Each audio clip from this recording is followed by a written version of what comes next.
একদম শুরুতেই কথা হচ্ছিল এই যে ৩৬ জন প্রার্থী নিয়ে। আমি একদম শুরু থেকে শুরু করতে চাই, যখন থেকে মনোনয়ন প্রার্থীদের আসলে নাম ঘোষণা করা হলো, তখন থেকে আজ অবধি যতবারই মনোনয়ন ঘোষণা করা হয়েছে আমরা দেখেছি কোনো না কোনো জেলাতে এটা নিয়ে একটা অন্তকোন্দলের সৃষ্টি হয়েছে। শুধু যে সৃষ্টি হয়েছে তা না, এবং বিএনপির মাঝেই একটা ফাটল দেখা দিয়েছে যে দুপক্ষের মধ্যে মানে জনগণ একজনকে সাপোর্ট করছে অথচ মনোনয়ন প্রার্থী হয়েছে আরেকজন। এইরকম ঘটনা কেন বিএনপির মধ্যে ঘটছে? এত বড় একটি ঐতিহাসিক দল, এদের মধ্যে এই বিভেদটি কেন? এবং এর সাথে আমি আরো একটি প্রশ্ন করতে চাই, সেটি হচ্ছে কি মনে হচ্ছে এই যে মনোনয়ন প্রার্থী যে প্রার্থীদের নাম ঘোষণা করা হচ্ছে, এই বাছাইটা কি আসলে যুক্তিযুক্ত নয়? আসলে দেখুন, এটা ইনফ্যাক্ট এটা বাংলাদেশের এটার নাম হচ্ছে একটা নির্বাচনী রোগ। এটা একটা রোগ। এই রোগটা মানে বালাই বলতে পারেন, এক ধরনের বালাই।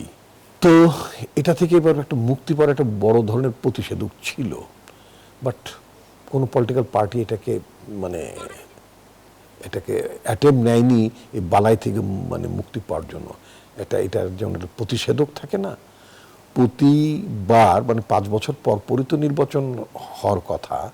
সেটা আপনার এই আওয়ামী লীগের আমলে ফেক ইলেকশনগুলোতেও আপনি দেখবেন যে সেখানেও প্রার্থিতা নিয়ে সেখানেও মারামারি, কোন্দল, রাস্তাঘাট ব্লক করা, যেখানে গাছ পায়নি কলা গাছ কেটে রাস্তা ব্লক দিয়েছে, মানে ইত্যকার ঘটনা ঘটেছে।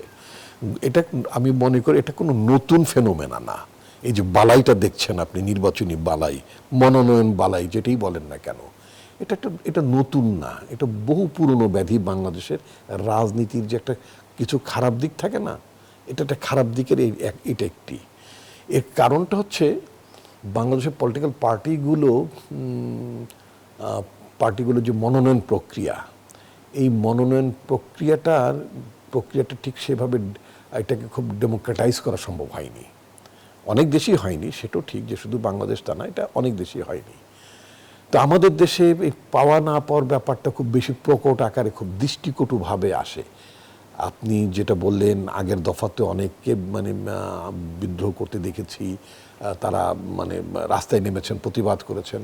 আজকেও অনেকগুলো জায়গাতে হচ্ছে, এমনকি আমার নিজ জেলা মুন্সিগঞ্জ শহরে আমি ফেসবুকে দেখলাম সেখানে এগুলো হয়েছে।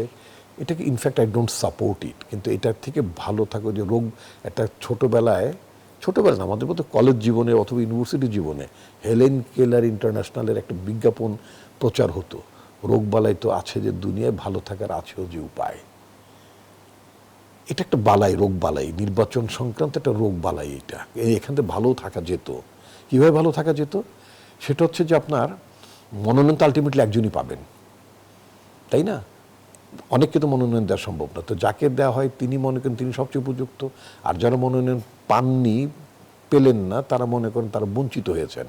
এ সোকল্ড বঞ্চনা বোধ থেকে, I am sorry to use this word, because যারা অ্যাগ্রিভড ক্যান্ডিডেট আছেন, মানে যারা মানে ভেতর প্রত্যাশা করেছিলেন, তাদেরকে আমি সোকল্ড ওইভাবে বলতে চাই না। আমি বলেছি যেহেতু তারা পাননি, তো সেজন্য বললাম যে তাদের মধ্যে এক ধরনের বঞ্চনাবোধ কাজ করে। বঞ্চনাবোধ থেকে তাদের সমর্থকরা, অনুসারীরা, গুণগ্রাহীরা, হোয়াট এভার, তারা মানে রাস্তায় নেমে আসেন এবং একটা বিশৃঙ্খলার সৃষ্টি করেন।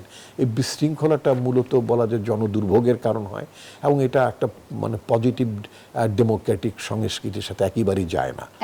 আচ্ছা, তো এখন আপনি কি করতে পারতেন আমাকে যদি, এটা যেহেতু মানে অনেক বড় প্রশ্ন, এটা একটা ভেরি পার্টিনেন্ট, এটা নিয়ে বলতে হয়, সেটা হচ্ছে যে আপনি দেখবেন মার্কিন যুক্তরাষ্ট্রে এই কথাটা আমি গত 4 বছর ধরে লিটারেলি আমি মিশনারিলি এই কনসেপ্টটা নিয়ে আমি অ্যাডভোকেসি করছি।